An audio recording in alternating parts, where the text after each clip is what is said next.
Saving a project in Canva is absolutely easy. All you have to do is first just simply open a random project.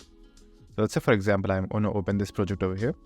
Now, make any simple changes over here. Like for example, just simply add a text.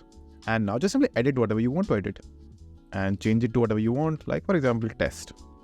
So after you've made all the changes, you'll find that there is a small checkmark option right over here. So if this option is available and it is checkmarked just like this, that means your project is automatically saved. So if you go back to home page and then reopen the same project, you'll find that the project is already saved with the new modifications that you just made. So make sure that you have the checkmark option and then you start modifying your post or doing whatever you want to do, because only then your project in Canva will be saved instantly.